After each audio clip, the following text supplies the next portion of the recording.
各位網友，呢條片呢，我係同大家跟進一下伊朗嘅局勢，跟住呢，我就會作一個沙盤推演跟住落嚟嘅事情會點樣發生，然後呢，我就講美國嘅意圖俾你聽。當然啦，個沙盤推演呢係我個人意見嚟嘅啫，並不表示佢真係會咁樣發生。不過我認為呢，最大可能性呢係咁樣發生。好啦，嗱呢一個係香港賣嘅嘢，台中爆紅灌鹹蛋卷馬到功成捲住好運。呢個就係青鳥蛋卷，有3種盒，咁就係8個、12個同埋12個，係有好多種味道嘅嚇。最出名就係黃金豬肉鬆，呢個鹹甜夾埋一齊嘅，呢個就係嚇。咁嗰啲咧就有原味肉鬆海苔花生粒芝麻沙沙芝麻醬榛果咁樣咯。8條咧就78蚊，12條嘅咧125蚊同138蚊。呢個喺香港喺門市網上咧都有優惠。咁有今晚直播啦，當然就係美國嘅計劃究竟係點咧？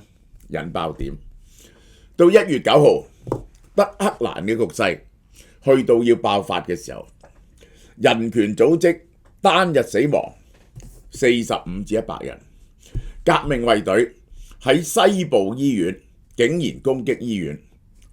呢個已經係美國可以介入嘅藉口啦，已經去到呢個係伊朗爆發3年來最大嘅爆發潮。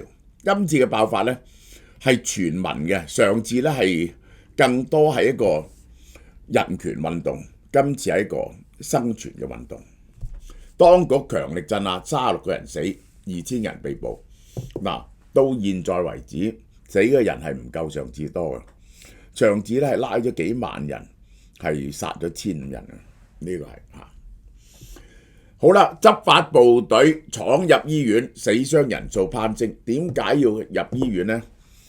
佢哋話嗰啲示威者衝擊呢個警察，然後咧就走去醫院度救傷，所以佢哋衝入去醫院度拉人咯。呢個就係Donald Trump 最後通牒，如果佢哋想開始殺人咧，我哋就會猛烈打擊佢哋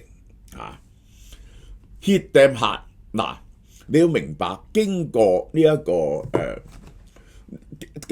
個馬杜羅呢單嘢之後咧，Donald Trump 係充滿信心嘅。呢個係交易型威脅，佢只係等對方犯錯就可以喐手。呢個就係關鍵信號，有一個信號出現。我上次講咗咧，其實你一定要佢哋嘅統治階層咧就分裂。總統公開呼籲安全部隊保持克制，呢個同最高領袖嘅鎮壓令形成對立。呢個罅咧就可以打入去。呢個就係沙盤推演啦。未來會有咩事發生呢？美國會採取啲組合拳，將伊朗政權好似剝洋葱咁一層層剝離。點樣用最少嘅軍事資源、最少嘅代價嚟獲得最大嘅利益？而家呢，蘇朗呢仲係呢一個死得少人。但係去到而家咁樣嘅示威呢，係呢個伊朗係面臨一個抉擇，佢哋嗰啲政府機構就嚟喪失功能，亦都冇錢出糧，咁點呢？呢個係一係就係哈梅內伊走佬同埋啲革命衛隊全部走佬；一係呢，佢哋就要大規模鎮壓㗎啦。呢個就係咁佢哋呢就會鎮壓。就警告呢個美國，如果你一插手呢，我就會封鎖霍爾木茲海峽，然後喺一啲大城市嗰度開始進行開槍鎮壓。好啦，呢個就Donald Trump等緊你啊！美國唔使派一兵一卒登陸，因為你威脅要停霍爾木茲海峽啊嘛。咁呢個威脅到世界經濟，我有理由打擊你。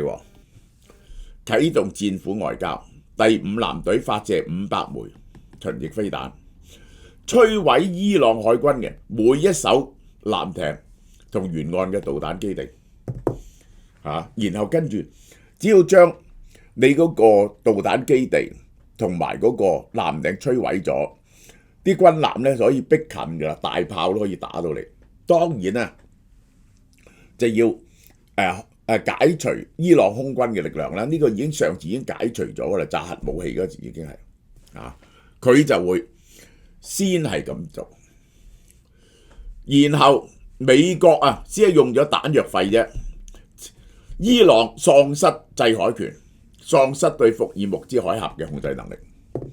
佢只要一出聲恐嚇，美國就可以咁做。好啦，然後咧，以色列咧摩拳擦掌喎。以色列呢個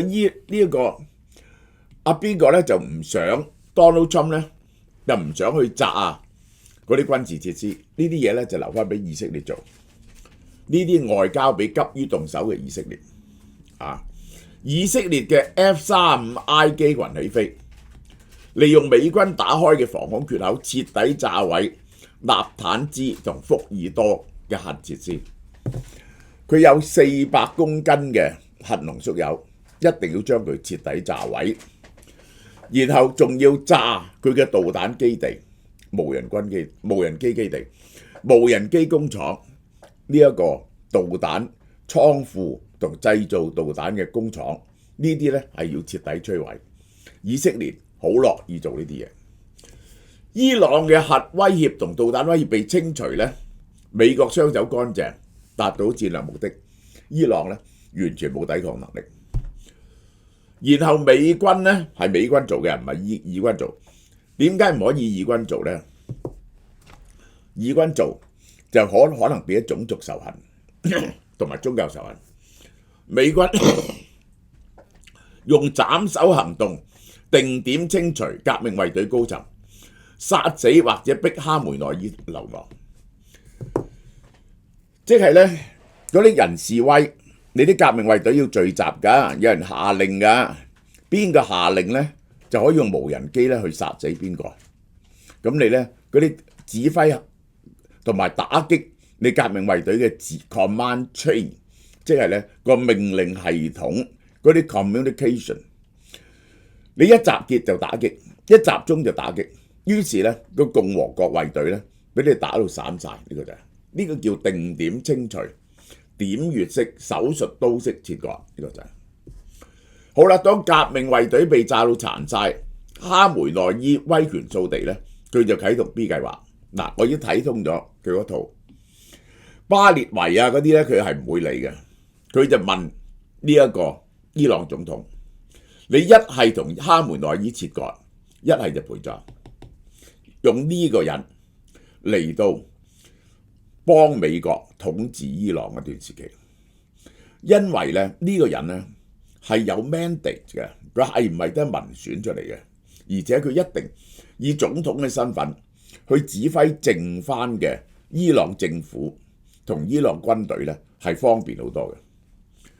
好啦，佩澤澤基安喺正規軍嘅支持之下，宣布接管軍隊，然後拉晒革命衛隊嗰啲強硬派嘅首領，唔需要殺佢哋，只要拉晒佢哋得噶啦。美國係點咧？美國就應承解凍部分伊朗海外資金嚟到支持公務員出糧，呢個最緊要嘅，同埋輸入大量物資救濟伊朗人民嘅生活。唔需要美國納稅人買單，政權就換咗啦。咁當然呢個總統就要喺美國嘅指示下執政，即係好似委內瑞拉咁個副總統咁。呢個總統仲好過委內瑞拉嘅副總統。委內瑞拉嘅副總統本來係個強硬派，呢個本來係一個溫和派。美國嘅真實意圖點解？佢一定會把握呢個機會咧，除非哈梅內伊自己走咗，如果唔係一定係照呢個計劃實行。呢個唔係關於伊朗，係關於徹底孤立中俄。呢個歷史級嘅套利交易，好着數。俄羅斯目前係靠伊朗嘅南北走廊，其中一個方法繞過制裁，呢度咁樣落嚟嘅。如果唔係呢啲油去印度都好難。親美政權上台之後呢，切斷咗呢條生命線，俄羅斯被鎖者北邊，去唔到印度洋。呢個呢，比烏克蘭啊，比烏克蘭1000億更加致命。當日英國就喺伊朗擋住同埋阿富汗擋住俄羅斯南下，唔俾佢落印度洋嘅。中國係點呢？岸上路線一帶一路西進樞紐，伊朗威脅住你呢個西向，中國通去歐洲嘅陸路大動脈，隨時就可以俾佢 cut 斷。好啦，中東嘅局勢，美國控制咗乜嘢呢？呢個時候大家睇下，呢個就係西邊以色列，東邊伊朗，然後呢度夾住咗中東，沙地阿拉伯、阿聯酋呢啲國家喺美國嘅兩個盟友夾住下邊，係親美政權，於是中東嗰啲全部聽話，夾住咗中東嗰啲國家。美國控制咗委內瑞拉嘅石油，控制咗伊朗嘅石油，控制晒中東嘅石油。呢個係好啦，美國同時控制埋霍爾木茲海峽南岸同北岸，可以通過調節油價向中國輸入通脹，打擊中國經濟，隨時可以 cut 你。呢個就係你只係得30% 油係由俄羅斯落嚟嘅啫，其他你一定要經過呢條通道。好啦，然後呢，拔掉中俄後院，哈薩克、土庫曼啲國家呢就會脫俄去中，因為呢，佢哋可以經過伊朗賣俾西方。美國勢力向北推進2000公里，去到呢度直抵俄羅斯嘅腹部。嗱，俄羅斯難打呢，從來啲人都話俄羅斯難打呢，就喺西歐向東邊打，嗰個地圖咧好長，由呢度打上去呢就好容易嘅，因為第一呢度人口少，你冇大軍喺呢度，而且一打入去呢就切斷咗你。呢個係Donald Trump用庫存嘅飛彈同以色列嘅戰機，換取咗中東和平同對中俄戰略嘅窒息。美國唔使出地面部隊，即係出導彈同支票。伊朗內部嘅代理人完成咗呢個冇咁着數嘅嘢，就係 Donald Trump 呢個時候出現咗呢個重大嘅機會。覺得呢個大家覺得呢個沙盤推演合唔合理啊？好啦，嗱，呢個我哋有乜嘢呢？好耐冇出啦，海圖客嘅盒裝烏魚子嚇，呢個係一塊塊呢啲烏魚子，一個呢就係海圖客，呢個就要上燒貓貓網站度買嘅烏魚子飛魚卵 XO 醬2人禮盒，呢個呢愛嚟撈蝦子麵非常好食，截單日期1月31號啊！大家多多幫襯下。係各位網友，嗱，大家睇見琳琅滿目呢個燒貓貓啊，經營到第6年，阿蕭太用咗半年時間搜集過年最靚嘅禮盒，全台灣嘅精華係俾大家嘅。有啲嘢咧好得意嘅，即係譬如咧呢啲係大藝術家嘅咖啡，全部都係世界上咖啡豆比賽頭3名，而且有幅名畫喺度。嗱，呢幅名畫大家認唔認得？自由帶領人民，自由帶領人民。蒙羅麗莎。咁呢個烏魚子啦，又出翻一口烏魚子啦。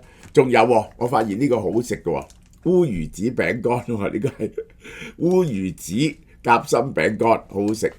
Anyway， 仲有7件櫻糖啦，大家睇見充滿各樣特色嘅，大家先上網睇睇先，我會逐樣介紹俾大家嘅。